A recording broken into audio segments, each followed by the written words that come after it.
Hello les moussaillons, j'espère que vous allez bien. Aujourd'hui je vais au salon de Grimoire, c'est bon, je suis arrivée, je suis sur le parking. Je suis trop excitée parce que je vais voir enfin Rêve ta vie en lecteur, qui est celle qui m'a donné envie de commencer cette aventure livresque en regardant ses vidéos. Et il y aura plein d'autrices que j'adore, dont Maddy Plume, Lisa Schneider, Julie Müller-Volpe. Enfin, j'ai trop hâte. Et je vais vous filmer des petites parties, si j'y pense, j'espère. Mais on va essayer. Je vous emmène avec moi. Allez, venez.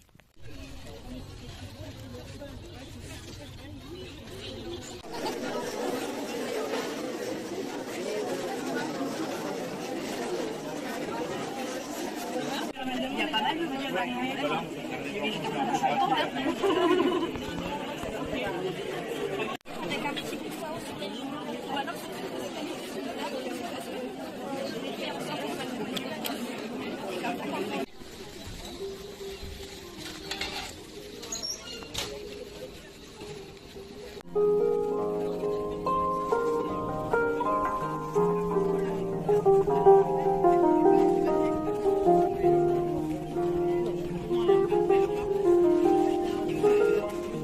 petite balade en nature.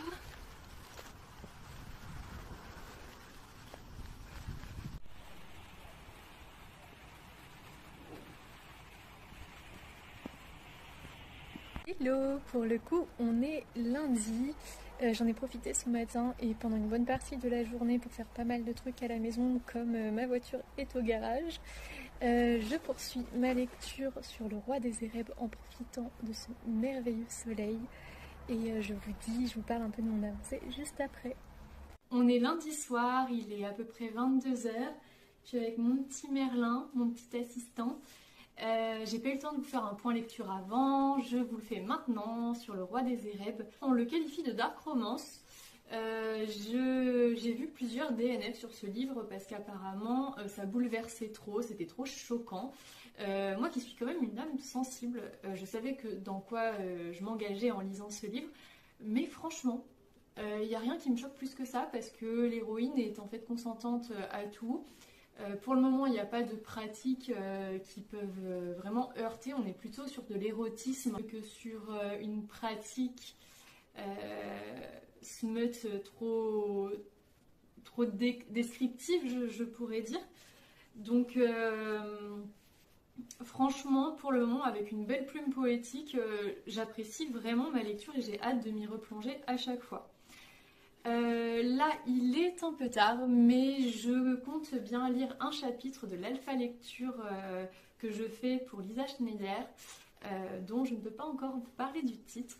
Comment je procède, comment elle m'a demandé aussi de travailler, c'est-à-dire que je lis le chapitre, donc chapitre par chapitre au fur et à mesure qu'elle écrit. C'est le principe d'une alpha lecture, là où la bêta lecture tout est écrit et en fait on va donner son avis, ça peut être chapitre par chapitre aussi, mais sinon final, donner son appréciation. Là on peut un peu dire ce qu'on pense et à l'autrice, mais notre point de vue peut impacter la suite de l'histoire. On est 5 je crois sur cette alpha lecture. Et je trouve ça super intéressant. Je peux pas encore en parler pour l'instant. Enfin, quoi que si, parce qu'elle l'avait mis dans sa recherche d'alpha lecteur en story. Donc c'est une histoire en fait qui va porter sur deux héros. Je peux pas donner le synopsis, mais ces héros ont une particularité. Ils ont un handicap chacun. Et donc dans cette team qu'elle a constituée, alors moi je n'ai pas d'handicap, par contre je travaille dans le milieu, je suis opticienne de la vue. Et forcément, vous l'aurez compris, la vue va impacter un des personnages principaux.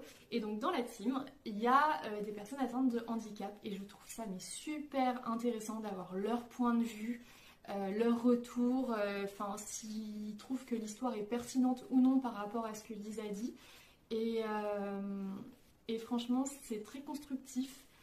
Et j'apprécie vraiment le travail sur cette alpha lecture parce que Lisa est une écrivaine qui fait beaucoup de recherches en amont avant d'écrire ses histoires. Et là, je me demande où est-ce qu'elle nous mène. Enfin, vraiment, c'est incroyable. Donc, je veux vraiment lire un chapitre par jour ou alors m'en faire plusieurs dans une journée si je peux sur une journée de repos. Mais là, je tiens vraiment à avancer. c'est tellement captivant. Vraiment, j'ai hâte. Donc même s'il est tard, je m'y mets un petit peu.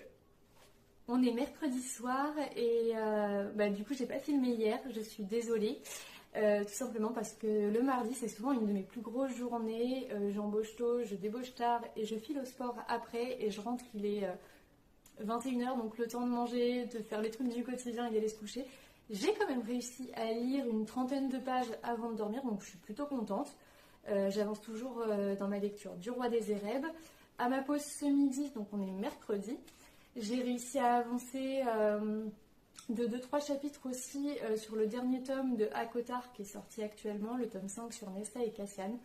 J'aime beaucoup de smut cependant, mais ça j'en parlerai plus précisément dans une vidéo où je vous donne mon avis littéraire, mais franchement pour moi c'est le meilleur de la saga quand même. Ce soir, petit tournage de vidéo pour un livre que j'ai reçu. Donc c'est 5 ans pour moi, qui est un livre des éditions City. D'ailleurs je les remercie encore chaleureusement dans cette vidéo de m'avoir sélectionné pour me l'envoyer. Car c'est clairement le petit truc de développement personnel, oula, pas trop poussé, que je peux aimer faire, c'est-à-dire retranscrire ses idées, un peu donner sa météo intérieure chaque année pendant 5 ans. Et je trouve que ça permet de voir son évolution, comment on a pu envisager la vie différemment ces 5 dernières années, ou voir si on a atteint ses objectifs tout simplement. Il y a des pages, c'est la personne que j'aimerais croiser aujourd'hui, c'est plus ou moins poussé. Mon envie du jour, ce qui m'énerve chez les enfants, le parfum que je porte, l'heure à laquelle je me suis couchée hier soir, ce que je pense de la philosophie, et après, plus tard, on a des choses un peu plus poussées sur un peu notre mindset, l'ami que j'ai envie de devenir. Enfin, plein de petites phrases comme ça, je trouve, qui poussent à la réflexion. Et il n'y a pas besoin d'écrire beaucoup. Et c'est ça que j'aime bien aussi, c'est d'avoir quelque chose de facile à faire régulièrement. Ensuite, donc là, j'ai préparé le réel de celui-ci. Et j'ai un concours qui était en cours sur mon compte Instagram. On va lancer la petite roulette, on va le plouf-plouf plutôt, pour voir qui va gagner. Vous lancez avec moi?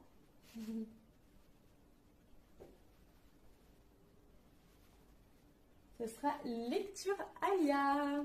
Et je vais lui envoyer un petit message et la maison d'édition enverra les 2 livres qu'elle a gagnés, parce qu'elle en a gagné 2 quand même. Donc je trouvais que c'était un concours super sympa.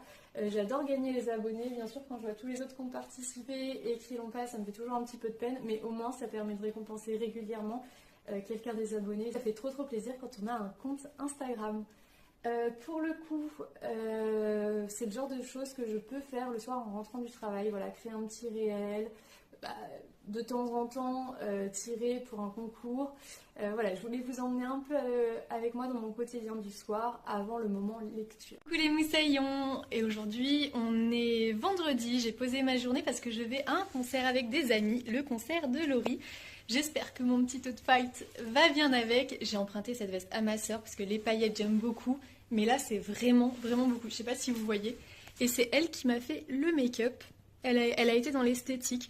Donc je pense que je suis prête pour le concert. J'essaye de vous filmer des petits bouts et je vous dis à tout à l'heure.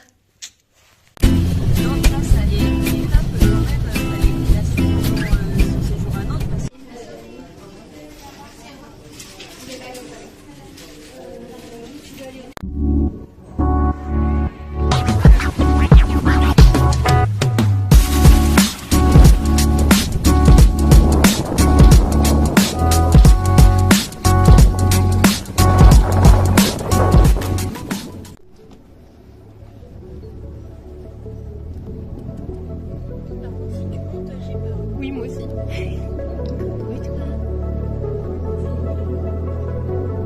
Mais non, il est tout mignon en fait.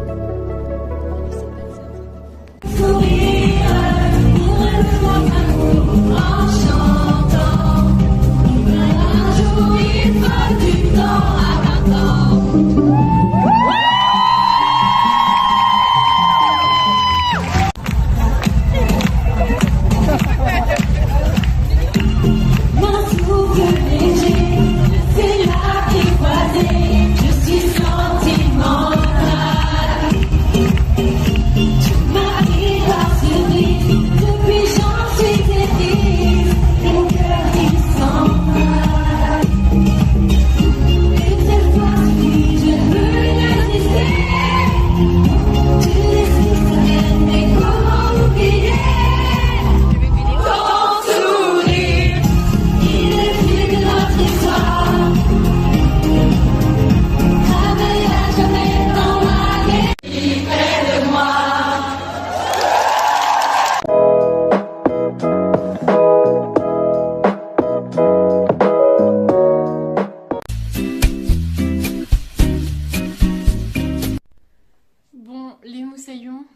j'ai oublié de filmer quelques jours. Donc on va raccrocher les wagons avec le dimanche. Et je vous fais le point sur quelques lectures. D'où le look aussi très aléatoire, on va dire. La dame aime se distinguer. Et je vais vous faire le point lecture de ces derniers jours et je trouve que j'ai quand même super bien lu par rapport à mon début octobre où bah oui j'ai été au salon du livre, j'ai bossé d'autres projets que ce soit écriture, j'ai monté un projet aussi dont je vous parlerai bientôt, je peux pas encore en parler à l'échelle de ma petite ville mais je suis trop contente. Et donc là on va faire un point parce que j'ai avancé quand même sur 3 lectures aujourd'hui donc trop contente, d'autant que j'étais pas super bien aussi. Donc on va commencer d'abord avec Un palais de flammes d'argent de Sarah Gimas à la Martinière Fiction. Je l'ai terminé, c'est une grosse brique d'à peu près, je crois, 800 pages, que je dise pas de bêtises. Ouais voilà, 815 pages. Donc vraiment un beau bébé et ce tome me réconcilie direct avec la saga. En fait, dès les premières lignes, on tombe sur un personnage déjà qui, pour moi, me semblait très intéressant et pas assez approfondi dans les tomes précédents. C'est le personnage de Nesta, qui est une des sœurs de l'héroïne. Je vais pas trop parler de l'histoire de ce tome, parce que sinon ça vous spoil carrément. Nesta, c'est un personnage en fait très sombre dans les premiers tomes. On la découvre, mais au fond de son abysse, dans ce tome-là, quand il commence, et en fait... on va voir comment est un peu sa quête initiatique pour sortir de cette torpeur qui l'habite, je ne vous dis pas pourquoi. Et elle va se rapprocher beaucoup du personnage de Cassian qui va être un peu son phare dans la tempête. Là aussi j'en dis pas plus. Par contre c'est un roman recommandé pour les adultes. Je dirais ça comme ça pour ne pas disparaître des radars des réseaux sociaux, on va dire. Et par contre, un beau chemin initiatique. J'ai beaucoup aimé à travers ce roman comment elle s'en sort, c'est-à-dire qu'elle va passer par un entraînement physique pour sortir de sa torpeur, pour aller aussi, elle va entraîner son esprit, et ça j'ai adoré parce qu'à travers un livre de fantasy, on peut toujours avoir des petits moments de développement personnel, et voilà. L'apaisement de l'esprit ici est très présent dans ce livre. Le contrôle de son corps est vraiment mis en avant pour vraiment aller vers quelque chose de meilleur et pour quelqu'un qui, comme moi, aime aussi pratiquer une activité physique très régulière, hein, je suis quand même assez sportive, ça m'a aussi beaucoup touchée. J'ai aimé ce personnage qui se bat contre ses démons et je trouve que ça nous montre que quelqu'un qui touche le fond, qui a un cœur qui peut sembler même pourri, excusez-moi, il y a le petit Merlin qui demande à sortir, qui est en fait un puits de noirceur, en fait c'est aussi un cœur qui, quand il décide de mettre de l'amour dedans, peut se révéler vraiment très lumineux. Ça m'a fait pleurer certains passages, j'ai ri, il y a des passages très passionnels aussi, donc on peut avoir chaud, mais on passe par plein de belles émotions et vraiment un sentiment aussi paisible se dégager de ce livre au final. C'est une lecture que j'ai adorée et j'ai hâte qu'elle continue la suite de la saga parce qu'il y a plein de personnages secondaires dans cet univers qui demandent à être creusés. En fait, je pense notamment au personnage d'Azriel, moi je veux en savoir plus sur lui. Mort, pareil, et j'aimerais bien savoir ce qui va se passer de Hélène et Lucian, quoi. Où vont-ils aller tous les deux? Voilà, donc vraiment un livre très profond de romantasy fantasy. Alors forcément, quand j'ai terminé ACOTAR, j'avais très envie, en fait j'ai plein de lectures qui me donnent envie en ce moment, mais j'avais très envie de commencer 2 livres. Donc j'avais Kezia sous la main de Maddy Plume, qui est la fin, pareil, qui est le fin mot d'une trilogie. Donc voilà, je l'ai commencé, j'ai lu une centaine de pages, un peu plus même, j'en suis presque à 200, je sais pas pourquoi je vous dis ça. On est toujours au cœur de la nature, des complots politiques et d'un slow burn qui prend son temps et qui va être merveilleux, je pense, à la fin. Voilà, j'aime toujours autant. Par contre, j'attends parce qu'on sent qu'on n'est pas encore dans le cœur de l'histoire, si vous voulez. Mais par contre, voilà, j'aime ce côté de symbiose avec la nature. Franchement, si je retiens un truc de la saga de Maddy Plume, ça va être ça. Et le merveilleux Slow Burn, qui est doux et qui est une romance saine. Et j'ai hésité, mais du coup j'ai coupé mon temps en deux et j'ai aussi lu Amber Falls. Alors j'espère que je le prononce bien, de Alicia Garner à Nox Édition. Alors je me le suis casé ici parce que je l'avais commencé cet été. Je vous explique, je l'ai mis de côté parce que j'avais reçu pas mal de services presse. Les services presse, pour ceux qui m'ont demandé d'expliquer un petit peu les termes, donc c'est des livres qu'on nous envoie, rémunérés ou non, et dont on doit chroniquer quand on est chroniqueur littéraire ou qu'on a un compte où on présente des lectures. Donc là, on est sur une romance small town, donc d'une romance dans une petite ville.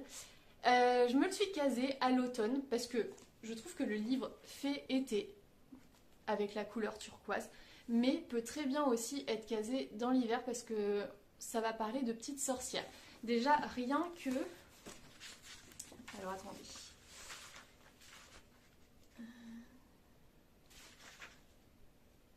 Voilà.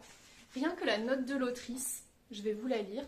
C'est durant la période sombre des procès pour sorcellerie entre le XVIe et XVIIe siècle, environ 200 000 personnes ont été jugées. On estime entre 50 000 et 100 000 le nombre d'exécutés. 80% étaient des femmes. Alors, dans ma vie de tous les jours, j'aime me rappeler cette phrase « Nous sommes les descendantes des sorcières qui n'ont pas pu brûler ». Pour moi, comme on arrive à la fin octobre, à la période d'Halloween, et que ça parle de petites sorcières et que j'aime pas lire vraiment des romans qui s'approchent de l'ambiance d'Halloween, faut savoir que je n'aime pas cette fête. Et ben, le fait qu'il y ait une petite sorcière, je me dis que ça rentre dans le thème de l'automne. Donc c'est tout bon pour moi. J'aime, je sens que ça va être très acerbe comme humour. J'ai lu à peu près 50 pages. Je compte continuer un petit peu ce soir et vraiment je sens que ça va être un petit bonbon à lire. On a l'ambiance salon de thé, magie, pâtisserie, cartomancie aussi. Et il y a beaucoup cette vibe d'acceptation de soi qu'on ressent dès les premières lignes. D'ailleurs je crois qu'il y a quelque chose d'autre par rapport à la note de l'autrice, peut-être à la page d'après. Voilà. L'autrice dédie ce livre à toutes celles et ceux qui ont l'impression de ne pas rentrer dans le moule. Vous êtes déjà parfait. Je trouve que le message que va dégager cette lecture est clairement quelque chose qui fait du bien. J'ai fait le point sur mes petites lectures, je vous en dis plus selon mon avancée dans le reste de la semaine. Alors je reviens, je me suis rendu compte qu'en fait cette vidéo était déjà bien assez longue, donc je pense la couper ici. Petit point écriture pour finir, j'ai bien avancé, j'ai écrit un chapitre de plus, seulement je me demande si je vais le garder quand même. Je vais peut-être le réécrire, donc là j'en suis à mon 16e chapitre, donc j'avance assez vite. Par rapport à ce que je m'étais fixé, mais je pense pas de là avoir fini pour la fin de l'année. Du alpha lecture, je suis à jour, donc je suis trop contente. J'ai rattrapé mon retard, bien que ça n'en était pas un vraiment, vu que j'ai pris le train, on va dire, un petit peu après tous les autres alpha lecteurs. Et donc trop contente d'avoir atteint mes petits objectifs. Voilà. Si vous avez envie de d'autres vlogs de ce genre, je vous en ferai un en novembre aussi, n'hésitez pas à le dire en commentaire, liker, commenter et à partager pour qu'on soit de plus en plus nombreux ici. Je vous dis au revoir, ciao!